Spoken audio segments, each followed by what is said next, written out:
بسم الله الرحمن الرحيم. السلام عليكم ورحمة الله وبركاته. أهلا وسهلا فيكم يا إخواني الكرام، وحلقة جديدة معاكم فايز الجبوري من قناة صوت العطر عليهم السلام. في كتير من الناس بيسألوا إيه الفرق بين الشيعة ومن يسمون أنفسهم بالسنة؟ ولماذا هذا الهجوم من الشيعة على عقائد من يسمون أنفسهم بالسنة والهجوم على رموزهم وشتم رموزهم؟ وإيه الفرق بينكم يعني بالظبط؟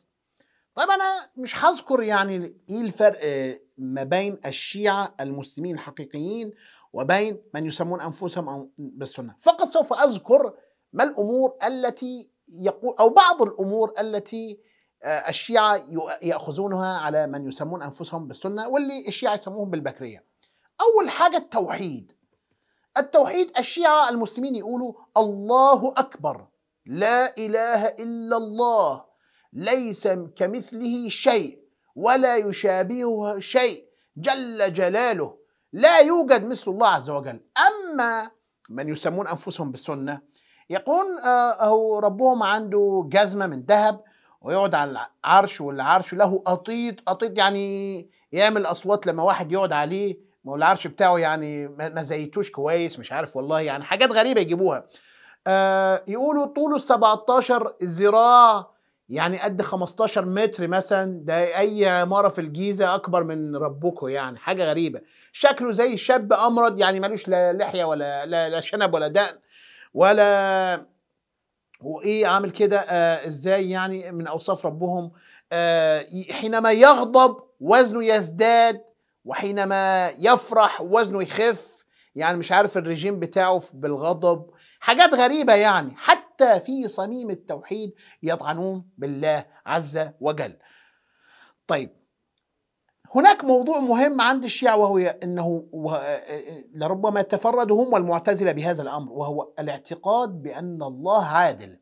أما الجماعة البكرية فهم يطعنون بالله عز وجل ويقولون أنه عادي جدا أنه والعياذ بالله أنه الله يكون ظالم. يعني لو عيل مثلا صغير بيبي، يعني زي ما أقول حضراتكم طفل رضيع، يدخله النار أهو يعجبه كده بمزاجه، يدخل الجنة من يشاء ويدخل النار من يشاء زي ما هو عاوز، ما هو عاوز يعني كده بمزاجه.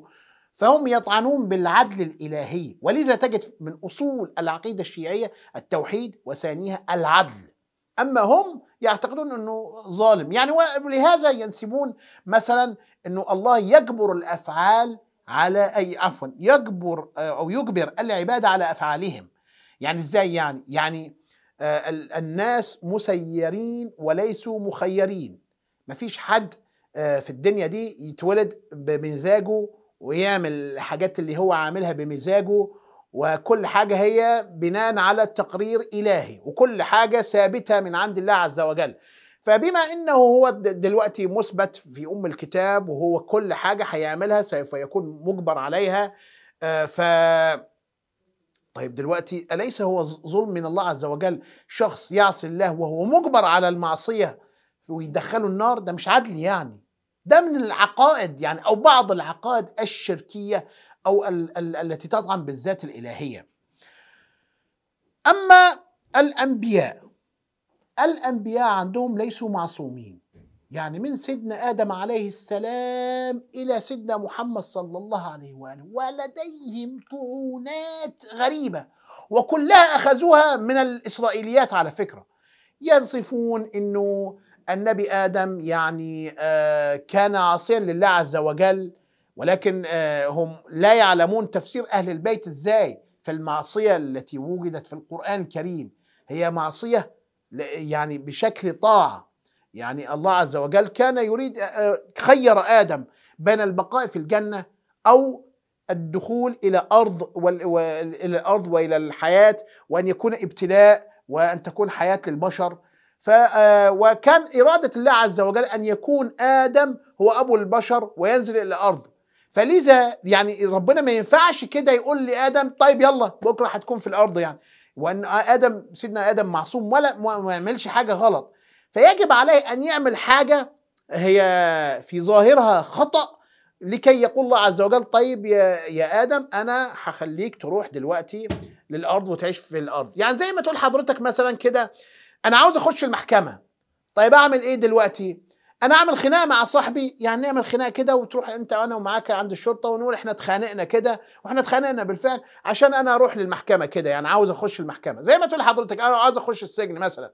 فسيدنا ادم عليه السلام في ظاهر الامر هو معصيه، ولكن ليس بمعصيه بل طاعه لله عز وجل، بل ينسبون الى الانبياء حاجات غريبه. مثلا سيدنا موسى عليه السلام جري عريان، ولا نبي من الانبياء آذته قرصته نملة فحطم قرية النمل. وينسبون لسيدنا النبي حاجات يعني أعوذ بالله منها، يعني ينسبون للنبي صلى الله عليه وآله إنه كان عاوز ينتحر، دي بحد ذاتها معصية، بل تسلط عليه الشيطان. هم يقولون بأنه النبي مش معصوم جدا، يعني النبي معصوم فقط في التبليغ في القرآن بس، أما في باقي حياته يعني مش معصوم. زي قضية تعبير النخل اللي مشهورة، يعني حينما قال النبي لأهل المدينة تعملوا إيه؟ كانوا يلقحوا النخل عشان يثمر ينتج البلح. فقال لي أهل المدينة تعملوا إيه؟ فقالوا إحنا ننقح نقاط. تعملوا كده ليه؟ سيبوا الحاجة دي. فتركوا هذا الأمر، فخرج تمرهم شيصا، يعني فسد الحصاد. فقال أنتم أعلم بدنياكم مني، يعني والعياذ بالله ابن البادية وابن التمر، والذي كانوا لا يأكلون إلا التمر ما يعرفش أن النخل يتم تلقيحه عشان ينتج. بل هناك أمور أشنع كثيرة يعني جدا، والأشنع من هذا حتى إنهم يقولون في هذا موضوع التبليغ ينسبون لرسول الله صلى الله عليه وسلم إنه والعياذ بالله عصى، يعني وقد ألقى الشيطان عليه في موضوع التبليغ، يعني في موضوع خطير جدا. أنه سيدنا رسول الله صلى الله عليه وآله حينما نزلت الآيات أرأيتم اللات والعزى ومناة الثالثة الأخرى، فألقى الشيطان عليه أن قال هذا الكلام، قال تلك الغرانيق العلا وإن شفاعتهن لترتجى. تخيل انه ويقولوا بانه النبي صلى الله عليه وسلم فرح بيها والمشركين فرحوا كمان، وفضل يرددها تلك الغرانيق العلا وان شفاعتهن لا ترتجى، تلك الغرانيق العلا وان شفاعتهن لا ترتجى، فضل يرددها. فجاله جبريل انت قلت ايه يا محمد؟ والعياذ بالله، وحاشا لرسول الله صلى الله عليه وسلم يعمل كده. فالان قلت كده، قال له القى عليك الشيطان. دلوقتي ايش يعرفنا انه القرآن ده هل هو تنزيل الهي؟ فين القى الشيطان؟ فين ما القاش؟ او اتخدع مرة بالشيطان، يعني ممكن يتخدع 60 مرة كمان. هذه من الطعونات التي لديهم في الانبياء وفي سيدنا النبي صلى الله عليه واله. على فكرة هم يعتقدون ايضا عقيدة بصراحة يعني يضاهون اليهود، عاملين زي اليهود والنصارى، يعتقدون انه البشر ولدوا من سفاح. سفاح يعني ايه؟ يعني زنا المحارم. يعني ايه زنا المحارم؟ يعني وهذه العقائد اتوا بها من المجوسيه والفرعونيه والجاهليه واديان اخرى لا تمت بالاسلام صله. يعني يقول ان سيدنا ادم عليه السلام حينما نزل الارض ولد توأمين، قابيل واخته، وتوأم اخر هابيل واخته. فقال انا جوز اخت ده من اخت ده، وده كان عاوز اخت ده وده كان عاوز اخت ده، فتقاتلوا. بعدين قابيل زنى باخته. أما المسلمون يقولون، وبعض الأديان التوحيدية أيضا يقولون أنه لا، سيدنا آدم حينما نزل وكبر قابيل وهابيل أنزل الله عز وجل لهابيل وقابيل حوريتان من الجنة. خلق، يعني ربنا يخلق عادي جدا، يعني صعب عليه، هو خلق آدم وحواء وخلق هذا الكون الفسيح، يصعب على ربنا يخلق امرأتين لقابيل وهابيل؟ يعني حاجة غريبة والله العظيم. فخلق هذين، ولكن هم يعتقدون إنه الأنبياء وكل البشر ولدوا من هذا الزنا، زنا المحارم، أنه أبناء آدم زنى الإخوة بالأخوات وأولادوا والعياذ بالله باقي البشر. في حين هناك رواية وصحيحة عند كل الطرفين، كمان عندكم انتوا، يعني عند اللي يسمون نفسهم السنة، يقولون ان الرواية عن علي بن أبي طالب عليه السلام. شوفوا الكلام الطاهر يأتي من الشخص الطاهر. قال رسول الله صلى الله عليه وآله خرجت من نكاح ولم أخرج من سفاح، من لدن آدم إلى أن ولدني أبي وأمي لم يصبني من سفاح الجاهلية شيء. هكذا قال رسول الله صلى الله عليه وآله، منذ آدم إلى حد دلوقتي لم يصبه من فعل الجاهلية ومن السفاح شيء، بينما أنتم تنسبون أنه الأنبياء والعياذ بالله أولاد هذا السفاح. على فكرة لما تشوف الروايات دي والحاجات دي الموجودة في دينهم في تفاسيرهم وفي كتبهم وفي الصحاح بتاعتهم، الصحاح الستة والمش عارف مين والسنن والمسانيد، معظم هذه الروايات اللي موجودة عندهم جاءت ليهم من اليهودية والنصرانية والمجوسية والحضارة القبطية المصرية القديمة والجاهلية، وأتت وتسللت إلى هذا الدين. يعني لما تشوف مثلا رواية، في عندهم رواية مثلا يقولوا إنه دي الصخرة الموجودة في قبة الصخرة مقدسة، دي صخرة يهودية احنا ملناش دعوة فيها، لكن قدست لأن عمر قدسها، فإذا انتهى الموضوع. يعني ما لهمش أي ربط في الإسلام ولا أي حاجة. طيب ايه حاجات كتيرة جدا، وحتى هناك كتب ألفت في موضوع الإسرائيليات الموجودة في تراث من يسمون أنفسهم بالسنة. عندهم أصحاب النبي صلى الله عليه وآله يسموهم الصحابة، هؤلاء قدسوهم إلى مرتبة أعلى من الأنبياء، بل أعلى من الله عز وجل. عملوا منهم حاجة ما اتعملتش خالص هؤلاء، وحتى سموهم الصحابة والصاحبي، مع أنه في اللغة العربية لا يوجد اصطلاح يعني صاحب وجمع صاحب أصحاب، صحابي أصحابي، مفيش صحابي ولا صحابة.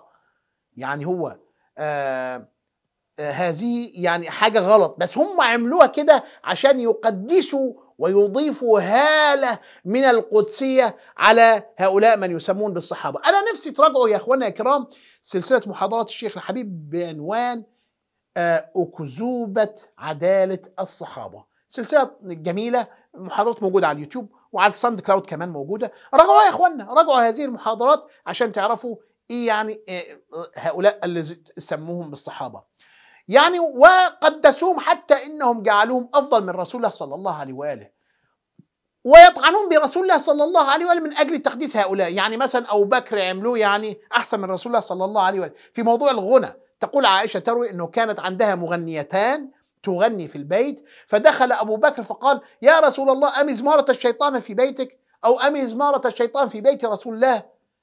يعني هو أبو بكر كان أحسن من سيدنا النبي صلى الله عليه وآله والعياذ بالله. فعائشة قالت أنا فغمست الجاريتين وقلت يلا اطلعوا بره اطلعوا بره، يعني أبويا ده اتزعج من الغنى. فالنبي صلى الله عليه وآله قال دعهما هو يوم عيد، ما تسيبنا نفرح شويتين، بلاش العكننة دي كلها. بصوا يعني نسبوا انه سيدنا النبي صلى الله عليه وسلم يقوم بالمعصيه، ولكن ابو بكر لا يقوم بالمعصيه. عمر بن الخطاب اكثر من مره مثلا في موضوع هذا الذي منسوب لعمر يقول بانه كان رسول الله صلى الله عليه واله عاوز يصلي على عبد الله بن ابي بن سلول، وانا سحبته قلت لا تصلي على هذا، فنزلت الايات انه صلاتك لا تنفع لعبد الله بن ابي بن سلول. وكان يعني عمر احسن من رسول الله صلى الله عليه واله. ورسول الله صلى الله عليه وآله مثلا كان في المسجد ودخل مغنيين ومطربين يغنون في المسجد، فدخل عمر بن الخطاب فقال ايه يا عمر اني لأرى الشياطين تفر منك يا عمر. يعني سيدنا رسول الله صلى الله عليه وآله الشياطين قاعدين حواليه وياكلوا ويشربوا ويرقصوا كمان. لما دخل عمر الشياطين فروا، يعني لم يفروا من رسول الله صلى الله عليه وآله. بصوا يعني طعن في الأنبياء، ولكن تقديس لمن سموهم بالصحابة بطريقة خيالية. وعلى فكرة هؤلاء هم ما يقولوش عنهم معصومين عن الذين يسمونهم الصحابة، ولكن يقولوا بعدالة جميع الصحابة. هي العدالة دلوقتي يعني ايه بالظبط؟ يعني كلهم كويسين، اي حاجة تنقل عنهم كويسة، وأي واحد يعمل منهم أي حاجة خلاص انتهى الموضوع، هم من أهل الجنة. حتى لو شاف النبي صلى الله عليه وسلم ثانية واحدة خلاص انتهى الموضوع، بقى معصوم. في حين يطعنون على الشيعة يقولون أنتوا عندكم 14 معصوم. يا عم احنا عند 14، انتوا عندكم مئات الألوف ممن تسمونهم بالصحابة كلهم معصومين بحجة عدالة الصحابة. وعلى فكرة لو واحد شتم مثلا واحد من الصحابة، مثلا أنا أقول لعنة الله على أبي بكر، لعنة الله على عمر، لعنة الله على عثمان مثلا، هؤلاء عندهم الموضوع ده كفر بواح، يستباح منه الدم والمال أو شفتوا العمليات الإرهابية اللي جرت في العراق مثلا وفي سوريا، يقتلوا الناس ليه؟ أنت شيعي. طيب أنا بصلي على القبلة وأقرأ القرآن، لا، أنت بتشتم الصحابة، خلاص دمك مباح. وقد أفتوا بقتل الشيعة لأنهم يشتمون الصحابة، في حين في دولهم لما تشوف واحد يشتم الذات الإلهية يكفر بالله عز وجل ما عندوش أي مانع بالحاجات دي، لا خلاص عادي جدا. يعني أكتر حاجة ممكن واحد شيخ يقول له حرام تعمل كده، بلاش تشتم الذات الإلهية. ولكن لو قلت الله يخرب بيتك يا أبو بكر، الله يلعنك يا عمر، هيقتلوك، هيقطعوك حتت. ليه؟ لأن هؤلاء من سموهم بالصحابة عندهم أقدس من الله عز وجل، أقدس من كل حاجة، آلهة يعبدون من دون الله. لكن الفرق، بص، لو شتمت حد من أهل البيت، سيدنا علي بن أبي طالب، السيدة فاطمة الزهراء، سيدنا الحسن، سيدنا الحسين عليهما السلام، ما عندهمش أي مانع. حتى ورد في كتبهم أو اجتهد فأخطأ. يعني زي ما تقول حضرتك دلوقتي مروان بن الحكم هذا كان يشتم الحسن والحسين وعلي بن أبي طالب عليه السلام، وكان يقول أنتم أهل بيت ملعونون والعياذ بالله، يقول عنه ده أمير المؤمنين وصحابي رضي الله عنه وأرضاه، في حين رسول الله صلى الله عليه وسلم قد ذم هذا الرجل مروان بن الحكم، وذم أباه ودعا على أبيه بدعوة مستجابة. تخيلوا هذا الراجل ده الحكم ابن العاص كان يمشي ورا رسول الله صلى الله عليه وآله ويعمل حركات كده، يعني زي ما تقول حضرتك يهرج على رسول الله صلى الله عليه وآله، يعمل حركات تهريجية زي يمشي رسول الله صلى الله عليه وآله. فقال له رسول الله صلى الله عليه وآله اثبت كما أنت، ففضل يمشي بهذه الطريقة لحد ما مات. ولعنه رسول الله صلى الله عليه وآله وقال هذا وزغ، ولعن ابنه كمان مروان بن الحكم وقال الوزغ ابن الوزغ، يعني البرص ابن البرص، وطرده من المدينة. ويعتبرون الحكم بن العاص صحابيا جليلا ومروان بن الحكم صحابيا جليلا، ويقول عنه أمير المؤمنين رضي الله عنه وأرضاه. تخيلوا يا إخوانا، تخيلوا يعني، بص، يقدسون هؤلاء ولكن يكرهون أهل بيت رسول الله صلى الله عليه وسلم. هم بيقولوا في الظاهر إنه لا، إحنا بنحب أهل بيت النبي، ما فيش أحسن منهم، أهل بيت رسول الله صلى الله عليه وآله إحنا بنحبهم. ولكن في الواقع من قتل أهل بيت النبي متأولا فأخطأ، ولكن من قتل عثمان بن عفان لا، ده كلب ابن كلب ومجرم وكافر ومن أهل النار. من قتل سيدنا الحسين عليه السلام ده التأول ومن أهل الجنة إن شاء الله، ربنا هيغفر لهم. طيب اللي قتل عمر بن الخطاب لا، ده كافر مجوسي مشرك لعنة الله عليه. إيه ده؟ طيب دول آل بيت النبي صلى الله عليه وآله، ده إيه ده؟ يعني عمر بن الخطاب يكون مقابل آل بيت النبي صلى الله عليه وآله؟ لا، يرفعونهم لمرحلة التقديس بطريقة غريبة، يعني يقدسونهم لحد التأليه. وعندهم أي واحد يخالف هؤلاء اللي يسمونهم الصحابة هو كافر خارج من الملة. يعني لو شخص اجتهد أمام واحد من هؤلاء يقول لا حرام عليك ما ينفعش، لا غلط، أي واحد يتكلم عن هؤلاء العدول اللي يسموهم الصحابة خلاص انتهى الموضوع. لكن في حين الذي يخرج على علي بن أبي طالب يعتبر مجتهدا ومن أهل الجنة، زي مثلا عائشة حينما خرجت على علي بن أبي طالب في قتال حرب الجمل، في معركة حرب الجمل، وقتل أناس هناك بالألوف، عشرات الألوف، بعض الروايات تقول اجتهاد، كلهم من أهل الجنة، والقاتل والمقتول في الجنة. طيب هناك سؤال، هناك 2 ممن تسمونهم بالصحابة، طلحة والزبير، ماتا وهما يقاتلان علي بن أبي طالب. هذين الرجلين تسموهم من 10 المبشرين بالجنة، وعلي بن أبي طالب كان من 10 المبشرين بالجنة. هؤلاء الرجلين دلوقتي ازاي يكونوا من أهل الجنة وهم خرجوا على إمام زمانهم؟ وهناك رواية متفق عليها من مات دون بيعة مات ميتة جاهلية، وهناك رواية متفق عليها من أخرج يدا من طاعة أو يعني لم تكن في عنقه طاعة مات ميتة جاهلية. دلوقتي دول 2 دول ماتا وهما يقاتلان علي بن أبي طالب، يبقى ماتوا ميتة جاهلية، واللي يموت ميتة جاهلية هيكون مصيره فين؟ يعني حاجة غريبة والله. طيب عندهم الصحابي بإمكانه أن يخالف القرآن والسنة النبوية زي ما هو عاوز، ويأخذون بهذه المخالفة ويعملون بها. يعني بصوا التقديسهم للصحابة وصل لقد ايه. وكمان عندهم فقه الخلاف لرسول الله صلى الله عليه وآله وأفتوا فيه. مثلا رسول الله صلى الله عليه وآله والقرآن والسنة أفتوا بحلية زواج المتعة، كان مسنونا في زمن رسول الله صلى الله عليه وآله. وقد وردت الروايات أنه كان حلالا في زمن خلافة المزعومة لأبي بكر، وشطر من خلافة عمر بن الخطاب المزعومة. طيب، ولكن قال رجل برأيه ما قال وحرم، صار مخالفا للقرآن والسنة، فأخذوا بكلام عمر بن الخطاب ورفضوا كلام رسول الله صلى الله عليه وآله. ولو كنت عاوز أجيب لك شواهد هجيب لك شواهد كتيرة جدا لمخالفة هؤلاء من يسمون بالصحابة للقرآن والسنة.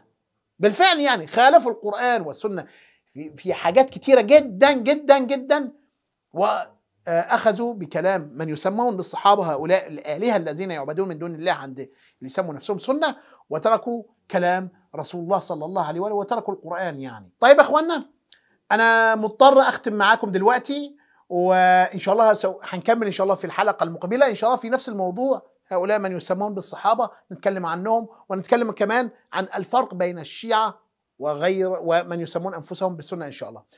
طبعا أنا كل واحد من الأخوة الكرام أنا عاوز منه كمان يعمل لايك، وكمان اشتراك مشاركة، ويبلغ إخوانه والصحابة عن القناة ديت.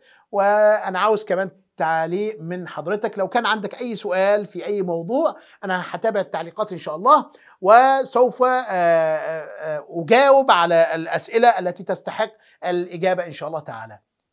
استنونا الحلقة المقبلة.